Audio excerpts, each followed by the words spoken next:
Oke, sekarang kita masuk ke subbab selanjutnya, yaitu di sini ada hukum kekekalan momentum. Nah, di hukum kekekalan momentum di sini ada 3 peristiwa ya. Contoh, misalnya ini sebuah kelereng ya. Ini sebuah kelereng A bermassa MA dan ini sebuah kelereng B bermassa MB. Nah, kelereng ini digerakkan yang MA ke arah kanan, yang MB ke arah kiri. Yang MA mempunyai kecepatan sebesar VA, yang MB mempunyai kecepatan sebesar VB. Nah, ketika digerakkan apa yang terjadi? Lihat pada peristiwa kedua. Mereka mengalami tumbukan ya. Nah, pada saat mengalami tumbukan terjadilah gaya. Di sini ada gaya A dan gaya B. Nah, ketika sesudah tumbukan, kelereng ini akan kembali atau akan kembali ke arah semula yang massa A ke arah kanan kiri, yang massa B ke arah kanan. Nah, muncullah kecepatan setelah tumbukan. Yang tadi kan VA itu kecepatan sebelum terjadinya peristiwa kedua. Nah, yang VA aksen adalah kecepatan setelah terjadinya peristiwa tumbukan atau peristiwa yang kedua ini. Ke arah kiri yang MA. Nah, yang MB adalah ke arah kanan. Nah, kecepatannya disimbolkan dengan VA aksen dan VB aksen. Diketahui bahwa VA itu lebih besar daripada VB ya. Nah, bagaimana hukum kekekalan momentumnya? Di sini kita menggunakan rumus F aksi dan min F reaksi ya. Yang diketahui itu sebagai hukum Newton 3. Nah, pada saat F aksi dan F reaksi ini di sini ada min kan. Nah, minus ini menandakan bahwa arahnya berlawanan, bahwa arah reaksi itu selalu berlawanan dengan arah aksi. Sesuai dengan konsep yang ini ya. F aksi dan F reaksi ini terjadi pada saat apa? Pada saat benda itu saling bertumbukan atau bersentuhan atau saling menekan. Nah, pada saat peristiwa itu adalah peristiwa yang mana? Adalah peristiwa yang kedua. Pada saat terjadi tumbukan adalah peristiwa yang kedua. Maka F aksi ini kita ganti dengan FA dan F reaksi ini kita ganti dengan FB. Berarti jadi min FB.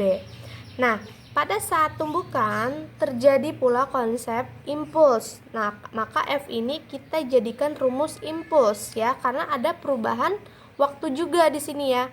Jadi ada perubahan waktu ya.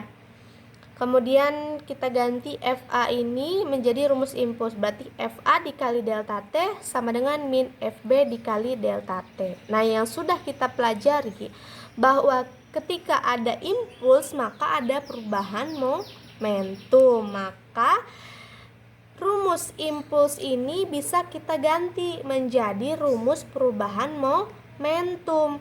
Yang tadi ini yang FA kali delta T sama dengan min FB kali delta T kita rubah dulu dengan simbol I ya, impuls. Berarti di sini ada IA sama dengan min IB. Nah, karena impuls ada perubahan momentum, maka kita ganti I-nya dengan delta P. Berarti delta PA sama dengan min delta PB. Nah, di perubahan momentum ini ada perubahan kecepatan. Apa perubahan kecepatannya? Kecepatan sebelum tumbukan dan sesudah terjadi tumbukan ya. Maka kita ganti lagi. P ini kan rumusnya, momentum itu rumusnya M kali V. Maka delta PA ini kita ganti jadi M kali V. Berarti MA dikali delta V. Kenapa delta V tadi? Karena ada perubahan kecepatan sebelum dan sesudah tumbukan. Sama dengan min MB dikali delta VB ya. Nah, kita jabarkan lagi dari sini ke sini. Maka MA dikali VA aksen kecepatan benda A setelah tumbukan dikurang massa dikali VA. VA itu kecepatan benda A sebelum tumbukan. Sama dengan min MB dikali VB aksen min MB dikali VB ya. Nah, ada yang bisa diuraikan? Ada ya. Minus ini kita kalikan ke dalam ya kan. Berarti ini tulis lagi aja ya, MA dikali VA aksen min MA dikali VA sama dengan, karena minusnya kita kalikan ke dalam jadi berubah ya, MB dikali VB min MB dikali VB aksen ya. Nah aja. Kemudian setelah itu kita gabungkan yang aksen dengan aksen, yang tidak aksen dengan tidak aksen ya. Artinya kita gabungkan dengan kecepatan yang sesudah tumbukan, kita gabungkan dengan kecepatan yang sudah tertumbukan, yang kecepatan sebelum tumbukan digabungkan dengan kecepatan yang sebelum tumbukan. Maka ini kita gabungkan MA kali VA aksen plus MB kali VB aksen ya. Kemudian MA dikali VA plus MB dikali VB, atau bisa juga seperti ini rumusnya. Jadi yang kecepatan sebelum tumbukan itu dahulu di sini, dan kecepatan yang sudah tumbukannya kita pindahkan ke sini. Cuma pindahin aja ya.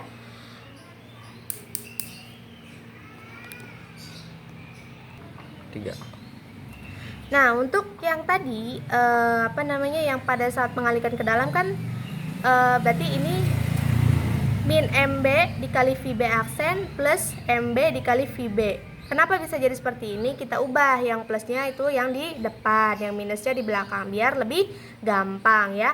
Nah, nanti ketika memindahkan antara yang aksen dengan yang aksen, ingat kalau pindah ruas penjumlahan berarti yang minus jadi plus, yang plus jadi minus, seperti itu ya. Kalau ini kan berarti yang kita mau gabungkan M VA aksen dengan VB aksen, berarti ini kita pindah ruas ke sebelah sini, berarti ini jadi plus ya kan, jadi plus. Kemudian ini MB dikali VB, nah yang MA kali VA ini kita mau satukan dengan MB, berarti ini minus jadi plus, maka jadilah seperti ini. Nah, bisa juga ditulis dalam bentuk si MA VA dan plus MB kali VB ini didahulukan ya di awal, sama dengan baru M VA aksen plus MB dikali VB aksen. Sama aja, boleh pakai yang ini, boleh yang ini, boleh ya.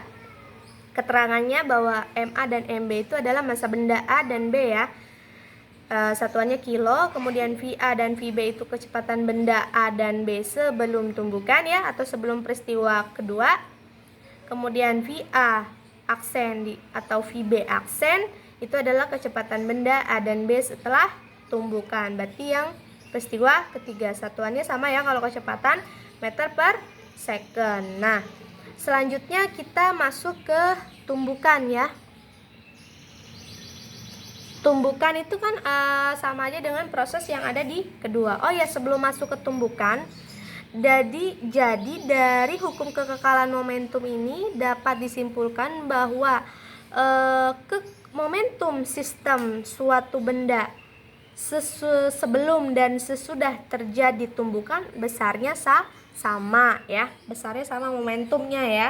Tapi tapi perlu digarisbawahi, di hukum kekekalan momentum ini tidak ada gaya dari luar ya, atau tidak ada gaya eksternal yang bekerja pada ini. Jadi gaya eksternalnya diabaikan ya, jadi dianggap tidak ada ya.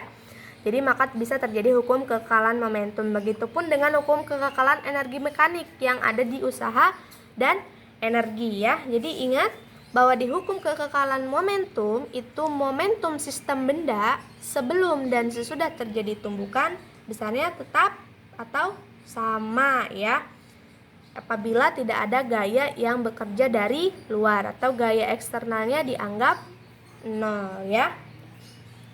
Kemudian kita masuk ke tumbukan ya. Apa yang kalian ketahui tentang tumbukan ya? Tumbukan itu contoh peristiwa tumbukan, mobil yang bertabrakan, kemudian biliar, kemudian buah kelapa jatuh dari pohonnya ya. Jadi kalau tumbukan itu pas ada benda yang diam mengenai yang bergerak, ataupun bergerak mengenai yang bergerak ya. Jadi bisa bergerak ke diam atau bergerak ke bergerak ya mengenai bendanya. Berarti ada dua buah benda ya, atau ada dua buah permukaan lah gitu yang saling bersentuhan. Nah, di sini tumbukan itu ada 3 ya. Macam-macam tumbukan ada 3. Yang pertama adalah tumbukan lenting sempurna ya. Lenting sempurna atau tumbukan elastis ya. Tumbukan elastis. Nah, tumbukan lenting sempurna ini adalah tumbukan antara dua benda yang jumlah energi kinetiknya sama sebelum maupun sesudah tumbukan. Jadi ketika ada dua buah benda nih misalnya ya, kemudian dia bertumbukan. Nih, bertumbukan. Maka eka yang ini, eka misalnya ini benda 1, benda 2. Eka 1 akan sama dengan eka 2. Baik dia sebelum bertumbukan maupun sesudah tumbukan energi kinetiknya ya. Nah, ini konsep tumbukan lenting sempurna itu sama dengan hukum kekekalan momentum atau hukum kekekalan energi ya. Jadi energi kinetik yang ada pada sebuah benda ketika terjadi tumbukan lenting sempurna itu tidak hilang, besarnya sama. Misalnya awal energi kinetiknya 12 misalnya, 12 joule. Nah, setelah tumbukan maka energi kinetiknya pun tetap 12 joule, nggak ada yang berkurang ya. Kemudian untuk tumbukan lenting sempurna itu memiliki koefisien restitusi atau kita simbolkan E ya, koefisien restitusi atau koefisien lenting atau koefisien tumbukan itu E-nya sama dengan 1 ya. Jadi E sama dengan 1, E itu koefisien restitusi atau koefisien lenting ya. Nah, untuk persamaan tumbukan lenting sempurna kita bisa memakai rumus seperti hukum kekekalan momentum, karena tumbukan lenting sempurna ini berhubungan juga dengan hukum kekekalan momentum dan hukum kekekalan energi mekanik. Maka untuk mencarinya bisa menggunakan M A dikali VA min VA aksen sama dengan MB dikali VB aksen min VB ya. Sama aja sama hukum kekekalan momentum tadi. Cuman kalau hukum kekekalan momentum tadi kan sudah dijabarkan ya, sudah dikalikan ke dalam, kemudian dipisahkan yang aksen dengan yang aksen, yang tidak aksen dengan tidak aksen. Kalau ini bentuk yang pada saat tidak dipisahkannya. Sama aja hukum ini termasuk rumus hukum kekekalan momentum ya. Jadi ketika ada dua benda ya, maka ini M kali VA, kemudian M-nya nanti dikali ke V aksen ya. Kemudian MB dikali VB aksen, MB dikali min VB, seperti itu ya. Selanjutnya kita masuk ke rumus ke yang kedua, adalah jenis yang kedua ya, tumbukan lenting sebagian ya, lenting sebagian. Nah, tumbukan lenting sebagian ini adalah tumbukan antara dua buah benda yang jumlah energi kinetiknya sesudah terjadi tumbukan lebih kecil dibandingkan dengan jumlah energi kinetik sebelum terjadi tumbukan ya. Jadi misalnya ada dua buah benda, ini bertumbukan nih. Eka satunya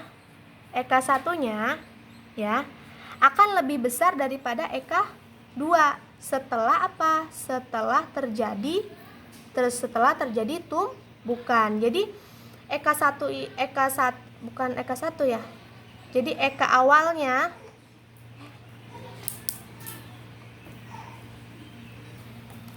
tumbukan lenting sebagian itu ketika ada dua buah benda ya bertumbukan, maka energi kinetiknya yang sesudah tumbukan akan hilang ya. Jadi di tumbukan lenting sebagian ini eka sebelum tumbukan akan lebih besar daripada eka setelah tumbukan ya, karena eka energi kinetiknya setelah tumbukan itu lebih kecil dibandingkan dengan energi kinetik sebelumnya. Kenapa bisa seperti ini? Bisa saja energi setelah bertumbukan itu ada yang berubah menjadi energi lain ya, seperti energi panas ataupun energi yang lain ya.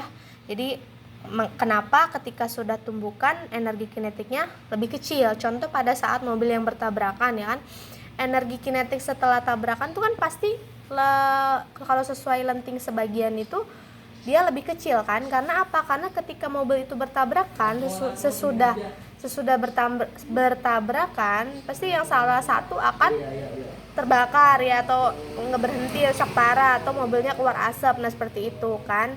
Berarti kan energi kinetiknya berkurang atau misalnya berubah menjadi energi lain. Contoh lagi adalah bola bekel. Nah, ketika bola bekel itu kita mainkan ya kan, dia akan bertumbukan dengan apa? Dengan lantai. Nah, semakin lama tumbukan itu akan semakin rendah ya kan. Ketinggian si bola bekel itu memantul akan semakin rendah. Nah, itu ketika dia tumbukan maka energi kinetiknya hilang ya, karena ketika bertumbukan sebagian energi kinetiknya ada yang hilang atau berubah menjadi energi lain. Contoh bola bekel yang tadi ya, itu termasuk lenting sebagian. Kemudian mobil yang bertabrakan ya kan. Nah, untuk koefisien restitusinya E-nya atau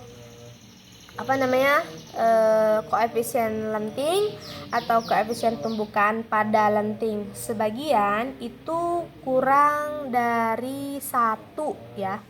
Kurang dari 1. Oke, sampai sini mudah-mudahan kalian bisa mengerti ya apa yang Ibu jelaskan.